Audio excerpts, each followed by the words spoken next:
Essa é uma pergunta que chega para mim de pessoas de diferentes perfis, de diferentes classes sociais. Se para tratar o burnout eu preciso me afastar do trabalho, como é que eu vou tratar meu burnout se a empresa é minha? Vamos organizar aqui então. Vamos falar sobre o problema, o que é preciso fazer e adaptar para quem é empreendedor.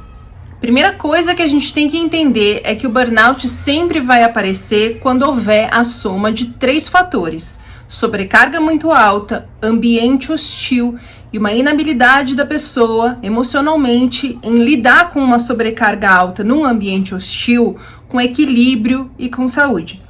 E isso vai acontecer a pessoa sendo empregada ou sendo patrão, sendo CLT ou sendo PJ.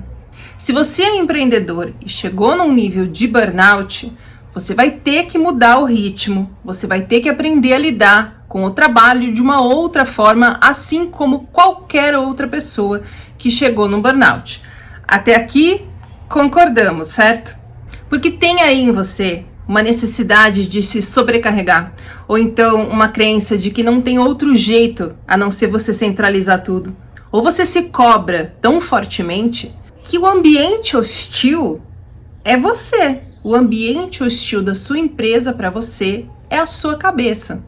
E isso vai precisar ser revisto não só por você e pela sua saúde, mas também pela sua equipe.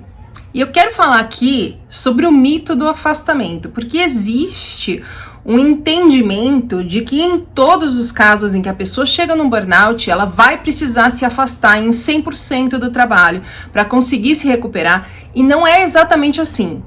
Em muitos casos, quando a pessoa tenta o afastamento, ela enfrenta uma perícia que não acredita que ela está doente, que não acredita na real inabilidade dela voltar para o trabalho. Ou o chefe fica pressionando a pessoa para voltar logo pelo WhatsApp, ou faz com que pessoas da equipe virem um bullying na vida da pessoa, meio que apressando esse resultado a chegar logo para que ela volte e ninguém precise acumular o trabalho dela ou coisas do tipo. E aí o que deveria ser uma solução acaba deixando a coisa pior ainda, acaba estressando a pessoa muito mais, acaba deixando a pessoa muito mais ansiosa. Eu já falei como eu acho que na maioria dos casos se manter conectado à empresa por conta de perícia é um fator estressante muito grave. Eu vou deixar até o vídeo aqui em que eu falei isso.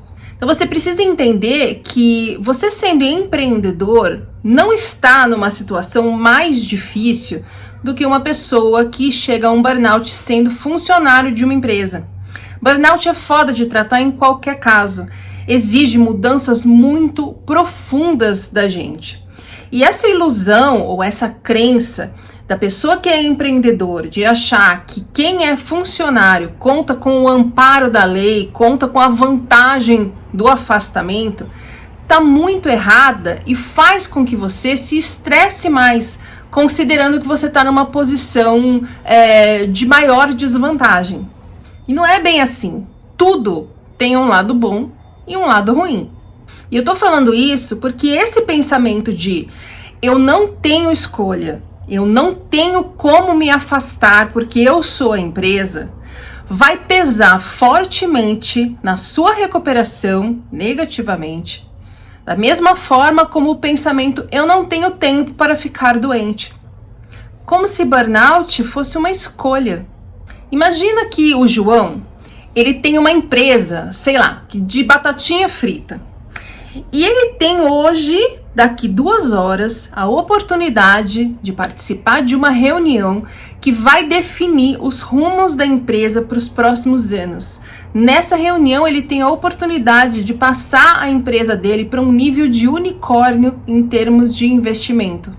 Ele e a equipe dele estão trabalhando insanamente, faz meses, virando noite, enlouquecidos, preparando tudo para nessa reunião eles mudarem os rumos da empresa. O João faz uns dias começou a se sentir cansado, começou a ter dores, mas ele falou, gente, eu não tenho como ver isso agora. Eu não posso parar agora, a reunião é daqui a pouco. Depois que passar a reunião, prometo, eu vou no médico e vejo isso. E aí, 2 horas antes de começar a reunião, o João tem um infarte. Você acha que o coração do João vai entender, poxa, é tão importante, isso aqui talvez seja o dia mais importante da vida dele, então eu vou esperar passar essa reunião para depois dar defeito? Você acha que o coração vai esperar a hora certa para o João para poder infartar? Então esse pensamento, eu empreendo, não posso parar, se eu não tiver aqui vai tudo por água abaixo, é a base do seu burnout. Isso te sobrecarrega, isso faz com que o seu ambiente emocional seja péssimo, você não sabe lidar com isso de uma maneira saudável e é por isso que você está burnoutando. Então se você não muda nada, você acha que você vai melhorar? Você acha que se você falar, eu não posso parar agora, porque muitas coisas dependem de mim, o seu corpo vai desistir de burnoutar? Você acha que seu corpo vai falar assim, bom, eu ia ter um colapso aqui, mas já que é tão importante para ele e ele não tem como ele parar, então eu vou me recuperar e vai ficar tudo bem. Aleluia, aleluia, um milagre. Então não tem tratamento diferente. E aí entra o mito de que para se recuperar de um burnout, você precisa parar tudo, se afastar de tudo e gerenciar uma pousada na praia. Gente, não é bem assim. Tem gente que vai precisar se afastar e vai criar um ranço e um trauma da área em que trabalhava anteriormente num ponto de não querer mais ouvir sobre aquilo. Tem gente que vai continuar na mesma área, mas talvez em outra empresa ou em outro setor da mesma empresa. Tem gente que vai poder voltar a fazer o que fazia, mas vai escolher mudar. Tem gente que só vai precisar aprender a lidar de uma outra forma. Então, antes de se desesperar, falando eu não posso tratar o burnout porque eu não posso me afastar do trabalho, você precisa entender qual é o seu caso. É preciso realmente você se afastar de tudo ou você só precisa ajustar algumas coisas na sua forma de lidar com o trabalho no dia a dia? Mas você vai ter que aprender a delegar. Você vai ter que resolver coisas emocionalmente muito profundas em você, que faz, por exemplo, você acreditar que não pode parar, que não tem saída, que precisa centralizar, que faz você se sentir constantemente ameaçado com medo das coisas darem errado, de você não dar conta, de você não ser capaz. Então, você vai ter que ir para terapia. Isso é inegociável. Vai ter que procurar um médico da linha integrativa. Isso é inegociável.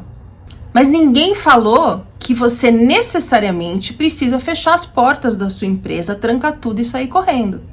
Porém, se você não fizer nada, se você não mudar nada, se você continuar realmente acreditando firmemente que só você pode fazer as coisas, que se você não fizer pessoalmente tudo, as coisas vão ficar erradas, que é só até o fim do ano, que é só passar essa fase, que é só agora que você precisa dar um gás, que depois você procura ajuda, com medo de não procurar ajuda, achando que isso significa que vão te mandar parar, você vai fazer o seu corpo passar tanto do limite que você vai ter um treco, como eu tive, e aí sim, você vai ser obrigado a ficar anos sem poder trabalhar.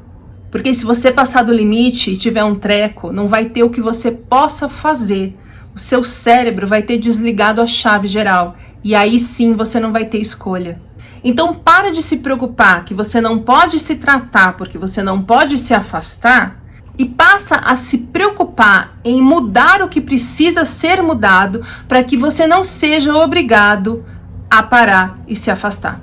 O seu medo de procurar tratamento para não ter que te afastar é a única coisa que pode fazer você ser obrigado a se afastar. Procure ajuda e entenda como você pode mudar o que precisa ser mudado para evitar ter um treco antes que seja tarde.